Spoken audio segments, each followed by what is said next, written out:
ਵਾਹਿਗੁਰੂ ਜੀ ਕਾ ਖਾਲਸਾ ਵਾਹਿਗੁਰੂ ਜੀ ਕੀ ਫਤਿਹ। ਸਵਾਲ ਜਵਾਬ ਭਾਗ 55 ਅੱਜ ਸਰੋਤਿਆਂ ਦੇ ਸਨਮੁਖ ਰੱਖਣ ਦੀ ਖੁਸ਼ੀ ਲੈ ਰਹੇ ਹਾਂ। ਅਤੇ ਤਤ ਗੁਰਮਤ ਗਿਆਨ YouTube ਚੈਨਲ 'ਤੇ ਤੁਸੀਂ ਸਾਰਾ ਇਹ ਪ੍ਰੋਗਰਾਮ ਸੁਣ ਸਕਦੇ ਹੋ। ਆਪਣੇ ਸਵਾਲ ਲਿਖ ਕੇ ਭੇਜ ਸਕਦੇ ਹੋ ਅਤੇ ਥਾਂ ਥਾਂ 'ਤੇ ਤੁਹਾਨੂੰ WhatsApp ਨੰਬਰ ਮਿਲ ਜਾਵੇਗਾ। ਬੋਲ ਕੇ ਜਾਂ ਲਿਖ ਕੇ ਤੁਸੀਂ ਆਪਣਾ ਗੁਰਮਤ ਨਾਲ ਸੰਬੰਧਿਤ ਸਵਾਲ ਭੇਜ ਸਕਦੇ ਹੋ, ਤਾਂ ਕਿ ਜੋ ਗਲਤ ਫਹਿਮੀਆਂ ਸਾਡੇ ਮਨਾਂ ਦੇ ਵਿੱਚ ਪੁਜਾਰੀ ਤਬਕੇ ਨੇ, ਅਣਜਾਣ ਕਥਾਵਾਚਕਾਂ ਨੇ ਪਾਈਆਂ ਨੇ, ਇੱਥੋਂ ਤੱਕ ਵੱਡੇ ਵੱਡੇ ਡਿਗਰੀਆਂ ਵਾਲੇ ਇਤਿਹਾਸਕਾਰਾਂ ਨੇ ਵੀ ਬਹੁਤ ਕੁਝ ਗਲਤ ਆਪਣੀਆਂ ਕਿਤਾਬਾਂ ਦੇ ਵਿੱਚ ਲਿਖਿਆ ਹੋਇਆ। ਉਹਨਾਂ ਨੂੰ ਸਪਸ਼ਟ ਕਰਨ ਵਾਸਤੇ, ਸੋਚਣ 'ਤੇ ਮਜਬੂਰ ਕਰਨ ਵਾਸਤੇ ਆਪਾਂ ਨੇ ਇਹ ਸਵਾਲ ਜਵਾਬ ਦਾ ਸਿਲਸਿਲਾ ਸ਼ੁਰੂ ਕੀਤਾ, ਤਾਂ ਕਿ ਇੱਕ ਲਾਈਨ ਸਾਨੂੰ ਮਿਲ ਸਕੇ। ਅਤੇ ਉਹ ਜ਼ਰੂਰੀ ਨਹੀਂ ਕਿ ਮੇਰੀ ਸਾਰੀ ਗੱਲ ਤੁਸੀਂ ਇੰਨ ਬਿੰਨ ਮੰਨ ਲੈਣੀ ਹੈ, ਪਰ ਸੋਚਣ ਵਾਸਤੇ ਆਪਣੇ ਦਿਮਾਗ ਦੀ ਵਰਤੋਂ ਕਰਨੀ ਹੈ ਕਿ ਜੋ ਕੁਛ ਮੈਂ ਪੜ੍ਹ ਰਿਹਾ ਜਾਂ ਸੁਣ ਰਿਹਾ, ਕੀ ਇਸ ਤਰ੍ਹਾਂ ਹੋਣਾ ਸੰਭਵ ਹੈ? ਕੀ ਸਾਡਾ ਇਸ ਆਖੇ ਜਾਂਦੇ ਇਤਿਹਾਸ ਅਤੇ ਸਾਖੀਆਂ ਨੇ ਕੋਈ ਅੱਜ ਤੱਕ ਫਾਇਦਾ ਕੀਤਾ ਹੈ? ਕੀ ਗੁਰਬਾਣੀ ਦੇ ਅਰਥ ਇਸੇ ਤਰ੍ਹਾਂ ਹੋਣੇ ਚਾਹੀਦੇ ਨੇ ਜਿਵੇਂ ਕਿ ਪੁਰਾਤਨ ਸਮੇਂ ਤੋਂ ਆਪਾਂ ਸੁਣਦੇ ਆ ਰਹੇ ਹਾਂ? ਜੋ ਮਨ ਦੇ ਵਿੱਚ ਸ਼ੰਕੇ ਨੇ ਉਹਨਾਂ ਨੂੰ ਦੂਰ ਕਰਨ ਦਾ ਉਪਰਾਲਾ ਮੈਂ ਕਰਨ ਦਾ ਯਤਨ ਕਰ ਰਹੇ ਹਾਂ, ਅਤੇ ਆਪ ਵੀ ਤੁਸੀਂ ਲਗਾਤਾਰ ਮਿਹਨਤ ਕਰਨੀ ਹੈ। ਸਵਾਲ ਨੰਬਰ 471 ਭਾਈ ਮਨਦੀਪ ਸਿੰਘ ਵੱਲਾ ਅੰਮ੍ਰਿਤਸਰ ਤੋਂ। ਇਹਨਾਂ ਦਾ ਸਵਾਲ ਹੈ, ਗੁਰੂ ਹਰਗੋਬਿੰਦ ਸਾਹਿਬ ਜੀ ਨੇ ਦਰਬਾਰ ਸਾਹਿਬ ਛੱਡ ਦਿੱਤਾ, ਅੰਮ੍ਰਿਤਸਰ ਛੱਡ ਦਿੱਤਾ, ਇਸ ਦੇ ਕੀ ਕਾਰਨ ਨੇ? ਗੁਰੂ ਪਿਆਰ ਵਾਲਿਓ, ਜਰਾ ਧਿਆਨ ਮਾਰੋ ਕਿ ਇਸ ਤੋਂ ਪਹਿਲਾਂ ਗੁਰੂ ਅਰਜਨ ਸਾਹਿਬ ਨੂੰ ਬੇਅੰਤ ਤਸੀਹੇ ਦੇ ਕੇ ਸ਼ਹੀਦ ਕਰ ਦਿੱਤਾ ਗਿਆ, ਅਤੇ ਘਰ ਦੇ ਪ੍ਰਿਥੀ ਚੰਦ ਵਰਗੇ ਉਹ ਦੁਸ਼ਮਣ ਬਣ ਗਏ, ਹਕੂਮਤ ਦੇ ਨਾਲ ਰਲ ਗਏ। ਅਤੇ ਪ੍ਰਿਥੀ ਚੰਦ ਬਾਰੇ ਤਾਂ ਆਪਾਂ ਬਹੁਤ ਕੁਝ ਪੜ੍ਹਦੇ ਹਾਂ ਕਿ ਉਹਨਾਂ ਨੇ ਜੋ ਰਸਦ, ਅੰਨ ਦਾਣਾ, ਦਸਵੰਧ ਦੀ ਰਕਮ ਗੁਰੂ ਸਾਹਿਬ ਕੋਲ ਆ ਰਹੀ ਸੀ ਤਾਂ ਕਿ ਉੱਥੇ ਸੇਵਾ ਕਰਨ ਵਾਲਿਆਂ ਲੋਕਾਂ ਦੀ ਲੋੜ ਪੂਰੀ ਹੋ ਸਕੇ, ਉਹਨਾਂ 'ਤੇ ਵੀ ਪ੍ਰਿਥੀ ਚੰਦ ਨੇ ਕਬਜ਼ਾ ਕਰ ਲਿਆ ਸੀ। ਬਹੁਤ ਸਾਰੀਆਂ ਮੁਸੀਬਤਾਂ ਗੁਰੂ ਅਰਜਨ ਸਾਹਿਬ 'ਤੇ ਵੀ ਆਈਆਂ ਸੀ। ਅਤੇ ਉਦੋਂ ਬਾਅਦ 6ਵੇਂ ਪਾਤਸ਼ਾਹ ਦੇ ਨਾਲ ਸਿੱਧਮ ਸਿੱਧੀਆਂ ਕਈ ਲੜਾਈਆਂ ਵੀ ਹੋ ਚੁੱਕੀਆਂ ਸੀ ਹਕੂਮਤ ਦੀਆਂ, ਅਤੇ ਉਹਦੇ ਵਿੱਚ ਸਿੱਖਾਂ ਦਾ ਵੀ ਜਾਨੀ ਮਾਲੀ ਨੁਕਸਾਨ ਹੋਇਆ ਅਤੇ ਦੁਸ਼ਮਣ ਦਾ ਵੀ ਜਾਨੀ ਮਾਲੀ ਨੁਕਸਾਨ ਹੋਇਆ। ਪਰ ਦੁਸ਼ਮਣ ਦੀ ਤਾਕਤ ਬਹੁਤ ਜ਼ਿਆਦਾ ਸੀ। ਲਾਹੌਰ ਪੰਜਾਬ ਦੀ ਰਾਜਧਾਨੀ, ਬਹੁਤ ਵੱਡਾ ਫੌਜੀ ਅੱਡਾ, ਉਹ ਅੰਮ੍ਰਿਤਸਰ ਤੋਂ ਬਹੁਤੀ ਦੂਰ ਨਹੀਂ ਹੈ। ਫੌਜ ਦਾ ਉੱਥੇ ਛੇਤੀ ਪਹੁੰਚ ਜਾਣਾ ਸੰਭਵ ਹੈ। ਜਦੋਂ ਵੀ ਚਾਹੁਣ ਉਹ ਹਮਲਾ ਕਰ ਸਕਦੇ ਨੇ। ਸਿੱਖਾਂ ਦਾ, ਗੁਰੂ ਸਾਹਿਬ ਦਾ ਉਹ ਜਾਨੀ ਮਾਲੀ ਨੁਕਸਾਨ ਕਰ ਸਕਦੇ ਨੇ। ਇਸ ਕਰਕੇ ਗੁਰੂ ਹਰਗੋਬਿੰਦ ਸਾਹਿਬ ਅਜੇ ਆਪਣੇ ਸਿੱਖਾਂ ਦਾ ਨੁਕਸਾਨ ਨਹੀਂ ਸਨ ਕਰਵਾਉਣਾ ਚਾਹੁੰਦੇ, ਕਿਉਂਕਿ ਉਹਨਾਂ ਨੂੰ ਪਤਾ ਸੀ ਸਾਡੀ ਗਿਣਤੀ ਬਹੁਤ ਥੋੜ੍ਹੀ ਹੈ, ਸਾਡੀ ਤਾਕਤ ਹਕੂਮਤ ਜਿੰਨੀ ਨਹੀਂ ਹੈ, ਇਹਨਾਂ ਤੋਂ ਬਚ ਕੇ ਰਿਹਾ ਜਾਵੇ, ਇਹੋ ਹੀ ਬਿਹਤਰ ਹੈ। ਇੱਕ ਵਾਰੀ ਤਾਂ ਗੁਰੂ ਹਰਗੋਬਿੰਦ ਸਾਹਿਬ ਦੀ ਬੇਟੀ ਦਾ ਵਿਆਹ ਸੀ, ਉਸ ਵਿਆਹ ਦੇ ਟਾਈਮ 'ਤੇ ਹੀ ਦੁਸ਼ਮਣ ਨੇ ਹਮਲਾ ਕਰ ਦਿੱਤਾ ਸੀ, ਅਤੇ ਗੁਰੂ ਸਾਹਿਬ ਨੂੰ ਆਪਣਾ ਪਰਿਵਾਰ ਥਾਂ ਥਾਈਂ ਬਹੁਤ ਤੇਜ਼ੀ ਨਾਲ ਬਚਾ ਕੇ ਕੱਢਣਾ ਪਿਆ ਅਤੇ ਜੰਗਲਾਂ ਆਦਿ 'ਚ ਭੇਜਣਾ ਪਿਆ, ਅਤੇ ਕਾਫੀ ਦੇਰ ਤੱਕ ਗੁਰੂ ਸਾਹਿਬ ਬਠਿੰਡੇ ਜ਼ਿਲ੍ਹੇ 'ਚ ਜੰਗਲੀ ਇਲਾਕੇ 'ਚ ਰਹੇ, ਅਤੇ ਹੌਲੀ ਹੌਲੀ ਪ੍ਰਬੰਧ ਕਰਕੇ ਜਗ੍ਹਾ ਲੱਭ ਕੇ, ਕਿਉਂਕਿ ਪਾਣੀ ਦੀ ਸਭ ਤੋਂ ਮਹੱਤਵਪੂਰਨ ਜ਼ਰੂਰਤ ਹੁੰਦੀ ਹੈ ਮਨੁੱਖ ਦੇ ਰਹਿਣ ਵਾਸਤੇ, ਜਿਉਂਦੇ ਰਹਿਣ ਵਾਸਤੇ, ਤਾਂ ਫਿਰ ਗੁਰੂ ਸਾਹਿਬ ਨੇ ਪਹਾੜੀ ਇਲਾਕੇ 'ਚ ਕੀਰਤਪੁਰ ਵਿਖੇ ਆਪਣਾ ਟਿਕਾਣਾ ਬਣਾ ਲਿਆ। ਉੱਥੇ ਦਰਿਆ ਸਤਲੁਜ ਕੋਲੋਂ ਦੀ ਲੰਘਦਾ ਸੀ, ਅਤੇ ਪਿੱਛੇ ਪਹਾੜ ਸੀ, ਅਤੇ ਦੁਸ਼ਮਣ ਦਾ ਖੱਬੇ ਅਤੇ ਸੱਜੇ ਤੋਂ ਆਉਣਾ ਤਾਂ ਸੰਭਵ ਸੀ, ਅਤੇ ਇਹਨਾਂ ਦੋ ਪਾਸਿਆਂ ਤੋਂ ਉਹਦੇ ਨਾਲ ਟੱਕਰ ਲਈ ਜਾ ਸਕਦੀ ਸੀ। ਸਾਹਮਣੇ ਤੋਂ ਸਤਲੁਜ ਨੂੰ ਪਾਰ ਕਰਕੇ ਆਉਣਾ ਸੰਭਵ ਨਹੀਂ ਸੀ, ਪਿੱਛੋਂ ਪਹਾੜੀਆਂ ਦੇ ਵਿੱਚੋਂ ਦੀ ਲੰਘ ਕੇ ਆਉਣਾ ਵੀ ਔਖਾ ਸੀ। ਇਸ ਕਰਕੇ ਗੁਰੂ ਸਾਹਿਬ ਨੇ ਕਿ ਸਿੱਖਾਂ ਦੀ ਹਾਲੇ ਤਾਕਤ ਘੱਟ ਹੈ, ਜਾਨੀ ਮਾਲੀ ਨੁਕਸਾਨ ਤੋਂ ਬਚਿਆ ਜਾਵੇ, ਹਕੂਮਤ ਨੂੰ ਐਡੀ ਛੇਤੀ ਹਮਲਾ ਕਰਨ ਦਾ ਮੌਕਾ ਨਾ ਦਿੱਤਾ ਜਾਵੇ, ਦੂਰ ਪਾਰ ਇਹਨਾਂ ਤੋਂ ਰਹਿ ਕੇ ਆਪਣੀ ਤਾਕਤ ਨੂੰ ਵਧਾਇਆ ਜਾਵੇ, ਤਾਂ ਕਿ ਅਸੀਂ ਸਮਾਂ ਆਉਣ 'ਤੇ ਵੱਡੀ ਜੰਗ ਲੜਨ ਵਾਸਤੇ ਵੀ ਤਿਆਰ ਹੋ ਸਕੀਏ। ਇਸ ਕਰਕੇ ਕੀਰਤਪੁਰ ਗੁਰੂ ਹਰਗੋਬਿੰਦ ਸਾਹਿਬ ਆ ਕੇ ਲੰਮੇ ਸਮੇਂ ਤੱਕ ਰਹੇ, ਅਤੇ ਉਹਨਾਂ ਨੇ ਸਿੱਖਾਂ ਨੂੰ ਜੰਗ ਯੁੱਧ ਦੀ ਤਿਆਰੀ ਕਰਵਾਈ, ਹਥਿਆਰ ਚਲਾਉਣੇ ਸਿਖਵਾਏ, ਤੇ ਸਿੱਖਾਂ ਨੂੰ ਪ੍ਰਚਾਰ ਕਰਕੇ ਇਸ ਪਾਸੇ ਜਾਗਰੂਕ ਕੀਤਾ ਕਿ ਭਾਈ ਹਕੂਮਤ ਤੁਹਾਡੇ ਨਾਲ ਕੀ ਜ਼ੁਲਮ ਕਰ ਰਹੀ ਹੈ, ਪੁਜਾਰੀ ਤੁਹਾਨੂੰ ਕਿਵੇਂ ਕੁਰਾਹੇ ਪਾ ਰਿਹਾ, ਲੁੱਟ ਕੇ ਖਾ ਰਿਹਾ। ਇਹ ਸਮਾਂ ਬਹੁਤ ਅਜੇ ਨਾਜ਼ੁਕ ਸਮਾਂ ਸੀ ਤੇ ਗੁਰੂ ਸਾਹਿਬ ਨੇ ਉਸ ਨਾਜ਼ੁਕ ਸਮੇਂ ਨੂੰ ਵੇਖ ਕੇ ਦਰਬਾਰ ਸਾਹਿਬ ਦੇ ਜੋ ਅੱਜ ਵਰਗਾ ਅਸੀਂ ਵੇਖਦੇ ਹਾਂ, ਇਹ ਤਾਂ ਉਦੋਂ ਹੈ ਹੀ ਨਹੀਂ ਸੀ ਇਹੋ ਜਿਹਾ, ਪਰ ਇਹਦੇ ਵਿੱਚ ਜੋ ਕੁਛ ਵੀ ਹੈਗਾ ਸੀ ਉਹਨੂੰ ਛੱਡ ਕੇ ਗੁਰੂ ਹਰਗੋਬਿੰਦ ਸਾਹਿਬ ਕੀਰਤਪੁਰ ਆ ਗਏ ਤੇ ਇੱਧਰ ਆਪਣੀ ਤਾਕਤ ਵਧਾਉਣ ਦੇ ਵਿੱਚ ਉਹਨਾਂ ਨੇ ਪੂਰਾ ਯੋਗਦਾਨ ਪਾਇਆ ਤਾਂ ਕਿ ਅਸੀਂ ਹਕੂਮਤ ਨਾਲ ਦੋ ਹੱਥ ਕਰਨ ਦੇ ਕਾਬਲ ਬਣ ਜਾਈਏ। ਸਵਾਲ ਨੰਬਰ 472 ਬੀਬੀ ਗੁਰਵਿੰਦਰ ਕੌਰ ਅਮਲੋਹ ਜ਼ਿਲ੍ਹਾ ਫਤਿਹਗੜ੍ਹ ਤੋਂ। ਇਹਨਾਂ ਦਾ ਸਵਾਲ ਹੈ ਕਿ ਹਰ ਇੱਕ ਸਿੱਖ ਨੂੰ 50 ਸਾਲ ਦੀ ਉਮਰ ਤੋਂ ਪਹਿਲਾਂ ਹਜੂਰ ਸਾਹਿਬ ਜਾਣਾ ਜ਼ਰੂਰੀ ਹੈ। ਉੱਥੇ 10ਵੇਂ ਪਾਤਸ਼ਾਹ ਨੇ 52 ਹੁਕਮ ਉਚਾਰੇ ਸਨ, ਕਿਹਾ ਜਾਂਦਾ ਹੈ ਕਿ ਉਹ ਮੰਨਣੇ ਜ਼ਰੂਰੀ ਨੇ। ਇਹ ਝੂਠ ਕਹਾਣੀਆਂ ਪੁਜਾਰੀ ਤਬਕੇ ਨੇ ਜੋੜੀਆਂ ਨੇ। ਅਸੀਂ ਜਿੱਥੇ ਵੀ ਗੁਰੂ ਗ੍ਰੰਥ ਸਾਹਿਬ ਦੀ ਬਾਣੀ ਦੇ ਅਨੁਸਾਰ ਆਪਾਂ ਜ਼ਿੰਦਗੀ ਜਿਉ ਸਕਦੇ ਹਾਂ, ਉਹੀ ਸਾਡੇ ਵਾਸਤੇ ਸਭ ਤੋਂ ਪਵਿੱਤਰ ਸਥਾਨ ਹੈ। ਹੁਣ ਅਮਰੀਕਾ, ਕੈਨੇਡਾ, ਆਸਟ੍ਰੇਲੀਆ, ਹੋਰ ਅਨੇਕਾਂ ਦੂਰ ਦੇ ਜਿਹੜੇ ਦੇਸ਼ ਨੇ ਉਹਨਾਂ 'ਚ ਵੀ ਸਿੱਖ ਰਹਿੰਦੇ ਨੇ। ਕੀ ਜ਼ਰੂਰੀ ਹੈ ਉੱਥੇ ਆਉਣਾ? ਪਹਿਲੀ ਗੱਲ ਤਾਂ ਭਾੜਾ ਕਿਰਾਇਆ ਲੱਖਾਂ ਰੁਪਈਏ ਆਉਣ ਜਾਣ 'ਤੇ ਲੱਗਦਾ ਹੈ, ਆਪਣਾ ਕੰਮ ਵੀ ਛੱਡਣਾ ਪੈਂਦਾ ਹੈ ਅਤੇ ਫਿਰ ਉੱਥੇ ਪੁਜਾਰੀਆਂ ਨੂੰ ਵੀ ਬਹੁਤ ਕੁਝ ਦੇਣਾ ਪੈਂਦਾ ਹੈ। ਸਭ ਤੋਂ ਮਹੱਤਵਪੂਰਨ ਗੱਲ ਇਹ ਹੈ ਕਿ ਇਹੋ ਜਿਹੀਆਂ ਪੁਜਾਰੀ ਦੀਆਂ ਬੇਹੂਦਾ ਗੱਲਾਂ ਮੰਨ ਕੇ ਸਾਡੇ ਦਿਮਾਗ ਦਾ ਦਿਵਾਲਾ ਵੀ ਨਿਕਲਦਾ ਹੈ ਕਿ ਗੁਰੂ ਸਾਹਿਬ ਉੱਥੇ ਬੈਠੇ ਉਡੀਕਦੇ ਨੇ। ਅੰਮ੍ਰਿਤਸਰ ਤਾਂ ਬੈਠੇ ਗੁਰੂ ਸਾਹਿਬ ਉਡੀਕਦੇ ਨਹੀਂ ਹਨ ਅਤੇ ਪਟਨਾ ਸਾਹਿਬ ਨਹੀਂ ਉਡੀਕਦੇ, ਆਨੰਦਪੁਰ ਨਹੀਂ ਉਡੀਕਦੇ, ਚਮਕੌਰ ਦੀ ਗੜੀ 'ਚ ਨਹੀਂ ਉਡੀਕਦੇ। ਕਿਹੜੇ ਕਿਹੜੇ ਗੁਰਦੁਆਰਿਆਂ ਦਾ ਥਾਂ ਆਪਾਂ ਗਿਣਾਵਾਂਗੇ ਕਿ ਜਿੱਥੇ ਬੈਠੇ ਗੁਰੂ ਸਾਹਿਬ ਉਡੀਕਦੇ ਨੇ? ਕੀ ਇਕੱਲਾ ਹਜੂਰ ਸਾਹਿਬ ਹੀ ਅਜਿਹਾ ਥਾਂ ਹੈ ਜਿੱਥੇ 50 ਸਾਲ ਦੀ ਉਮਰ ਤੋਂ ਪਹਿਲਾਂ ਸਿੱਖ ਦਾ ਆਉਣਾ ਜ਼ਰੂਰੀ ਹੈ? ਇਹ ਕੇਵਲ ਪੰਜਾਬ ਤੋਂ ਦੂਰ ਹੋਣ ਕਰਕੇ ਪੁਜਾਰੀ ਤਬਕੇ ਨੇ ਕਹਾਣੀਆਂ ਉਡਾਈਆਂ ਨੇ ਤਾਂ ਕਿ ਸਿੱਖ ਇੱਥੇ ਬਹੁਤ ਜ਼ਿਆਦਾ ਗਿਣਤੀ 'ਚ ਆਉਂਦੇ ਰਹਿਣ, ਸਾਨੂੰ ਭੇਟਾ ਪੂਜਾ ਚੜ੍ਹਾਵਾ ਦਿੰਦੇ ਰਹਿਣ ਅਤੇ ਅਸੀਂ ਬੈਠੇ ਬਿਠਾਏ ਐਸ਼ ਪ੍ਰਸਤੀ ਵਾਲਾ ਜੀਵਨ ਬਤੀਤ ਕਰਦੇ ਰਹੀਏ।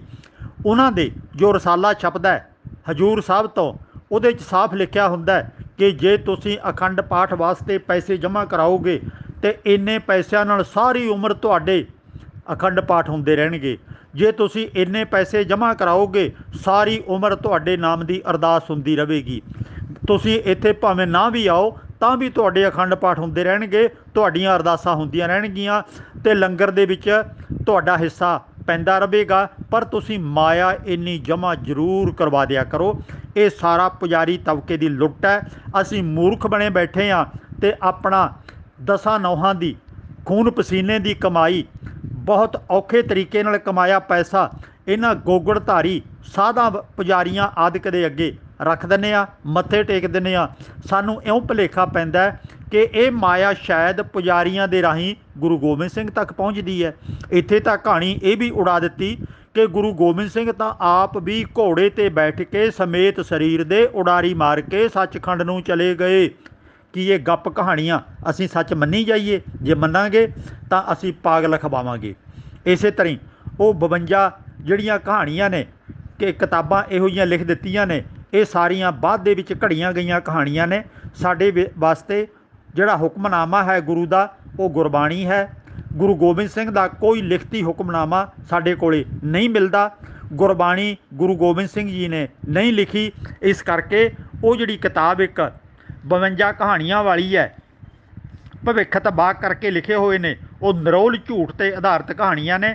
ਉੱਥੇ ਤਾਂ ਇਹ ਵੀ ਹੈ ਇੱਕ ਜੰਡ ਦੇ ਵਿੱਚ ਪਿੱਪਲ ਉੱਗੇਗਾ ਅਤੇ ਪਿੱਪਲ ਵੱਡਾ ਹੋ ਜਾਵੇਗਾ, ਜੰਡ ਨੂੰ ਖਾ ਜਾਵੇਗਾ ਅਤੇ ਜਦੋਂ ਜੰਡ ਨੂੰ ਖਾ ਜਾਵੇਗਾ ਪਿੱਪਲ, ਉਦੋਂ ਫਿਰ ਮੇਰੇ ਖਾਲਸੇ ਦਾ ਰਾਜ ਹੋਵੇਗਾ। ਇਹੋ ਜਿਹੀਆਂ ਵਾਹਿਆਤ ਕਹਾਣੀਆਂ ਬਹੁਤ ਘੜੀਆਂ ਹੋਈਆਂ ਨੇ ਅਤੇ ਨਾਲ ਇਹ ਵੀ ਲਿਖਿਆ ਪਿਆ ਕਿ ਜਿਹੜਾ ਮੇਰੀ ਯਾਦਗਾਰ ਇੱਥੇ ਬਣਾਵੇਗਾ ਉਹਦਾ ਕੁੱਲ ਨਾਸ ਹੋ ਜਾਵੇਗਾ। ਹੱਦ ਹੋ ਗਈ ਹੈ। ਇਹ ਗੁਰੂ ਗੋਬਿੰਦ ਸਿੰਘ ਕਹਿਣਗੇ ਕਿ ਮੇਰੀਆਂ ਯਾਦਾਂ ਮਨਾਉਣੀਆਂ, ਯਾਦਾਂ ਬਣਾਉਣੀਆਂ, ਉਹਨਾਂ ਸਿੱਖਾਂ ਦਾ ਕੁੱਲ ਖਾਤਮਾ ਹੋ ਜਾਵੇਗਾ। ਫਿਰ ਤਾਂ ਜਿਹੜੇ ਉੱਥੇ ਪੁਜਾਰੀ ਬੈਠੇ ਨੇ ਗੁਰੂ ਸਾਹਿਬ ਦੇ ਨਾਂ 'ਤੇ ਲੁੱਟਾਂ ਮਚਾਈਆਂ ਹੋਈਆਂ ਨੇ, ਉਹਨਾਂ ਸਾਰਿਆਂ ਦੀਆਂ ਕੁਲਾਂ ਦਾ ਖਾਤਮਾ ਹੋ ਜਾਣਾ ਚਾਹੀਦਾ। ਪਰ ਇਹ ਮਹਾਰਾਜਾ ਰਣਜੀਤ ਸਿੰਘ ਦੇ ਰਾਜ ਨੂੰ ਤਬਾਹ ਹੋ ਗਿਆ ਅਤੇ ਉਹਦਾ खानदान पिछे ना रहा कहानी के मुताबिक। तो ये फिर कहानी इउं जोड़ दी गई कि महाराजा रणजीत सिंह ने गुरु गोबिंद सिंह की याद के विच इत्थे बहुत वड्डी गुरुद्वारा बनवा दिता सी। इसे करके उहदा खानदान तबाह हो गया। किसी दुश्मन का कोई योगदान नहीं सी रणजीत सिंह का परिवार खत्म करन दे विच जां उहदा राज खत्म करन दे विच। ये तां उहने आप ही अपने पैरां ते कुहाड़ा मारिया। गुरु गोबिंद सिंह की उन्हें याद बना दी। गुरु गोबिंद सिंह ने सराप दिता होया सी कि जिहड़ा मेरी यादगार बनावेगा तो वह फिर इस तरह उहदा खानदान तबाह हो जाएगा। तो गुरु गोबिंद सिंह ने यह क्यों नहीं कहा कि जिहड़ा इत्थे भेटा पूजा लिया के चढ़ावेगा उहदी भेटा पूजा सारी मंजूर नहीं होवेगी तो उहदा दवाला निकल जाएगा तो जिहड़ा मेरे नां ते धन दौलत इकट्ठी करेगा वो बर्बाद हो जाएगा। पर इहो जिहा गुरु गोबिंद सिंह ने कुछ भी नहीं कहा क्योंकि पुजारियों के हक जाता है। गुरु प्यार वालिओ, इन्हां कहानियां दे विच कोई सच्चाई नहीं है। असीं इन्हां ते कोई यकीन नहीं करना। असी गुरबाणी पढ़नी है, समझनी है, जिंदगी च लागू करनी है। गुर मेरे संग सदा है नाले, सिमर सिमर ते सदा संभाले। गुरु ते सदा मेरे नाल है, सदा मेरे संग है। तो मैनू हजूर साहब जां पटना साहब जां किसी होर थां ते जाण दी सानू लोड़ नहीं है। ये पुजारियां दे चालां ने सानू लुट्टण दियां, उन्हां तों बचना जरूरी है। सवाल नंबर 473 भाई अरविंदर सिंह पिंड मुंदो जिला मोहाली। गुरु ग्रंथ साहिब जी विचों हुक्मनामा लैण दी परंपरा कि गुरु साहब वेले दी है जां बाद विच प्रचलित हुई है? हुक्मनामा लैण दा कोई खास तरीका है? गुरु प्यार वालिओ, गुरु साहब दे जमाने च इहो जिहा हुक्मनामा लैण दा कोई परंपरा चालू नहीं हुई। ते गुरु साहब ने जो भी बचन बोलिया सिख सत्कार दे नाल उन्हां नूं भी हुक्मनामे मन लैंदे सी, कह दिंदे सी। अजकल तां अकाल तख्त दे जिहड़े पुजारी ने ये भी अपनियां आखियां गल्लां नूं ये भी हुक्मनामे कहण लग पए ने।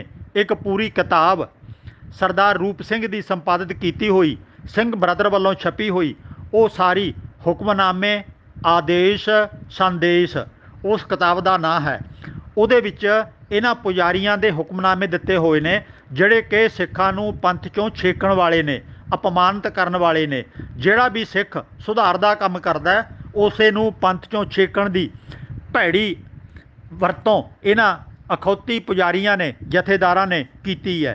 तो गुरु साहब ने जो चिट्ठियां लिखियां पुरातन समय च उन्होंने भी सिख सत्कार नाल हुक्मनामे कह दिंदे सन। गुरबाणी सारी दी सारी साडे वास्ते हुक्मनामा है। तो ये जिहड़ी परंपरा है गुरु साहब ने नहीं चलाई कि एक शब्द पढ़ लो जां खब्बे तो पढ़ लो जां सज्जे तो पढ़ लो, हेठां पढ़ लो, उपरों पढ़ लो, ऐ कोई परंपरा नहीं सी। बाद दे विच पुजारी लोग सानू उलझाउण वास्ते इहो जिहियां कहानियां घड़दे ने, इहो जिहियां परंपरावां चलाउंदे ने। ते इहो जिहा कोई खास तरीका नहीं है। तुसीं अपने घरें पोथियां रखो, गुटके रखो। तो अजकल तां होर बहुत तरीके ने। मोबाइल दे विच बाणी हो सकती है, सीडियां च, पैन ड्राइव च, मोबाइल दे विच तुसीं जित्थों भी बाणी पढ़ सकते हो, अपनी जिंदगी च उतार सकते हो। ये कोई परंपरा गुरु साहब दे समाने दी चलाई हुई नहीं है। ये बाद दे विच पुजारियां दियां घड़ियां हुईयां परंपरावां ने। इन्हां तों परवाह करन दी जरूरत नहीं है। सवाल नंबर 474 भाई हरविंदर सिंह जलंधर तो। इन्हां दा सवाल है कि करमी आवे कपड़ा नदरी मोख द्वार, इहदे की अर्थ ने? गुरु प्यार वालिओ, इत्थे ध्यान दिता जावे, जदों भी एक पंक्ति दे अर्थ करोगे जां पुछोगे तां वो लगभग गलत होणगे।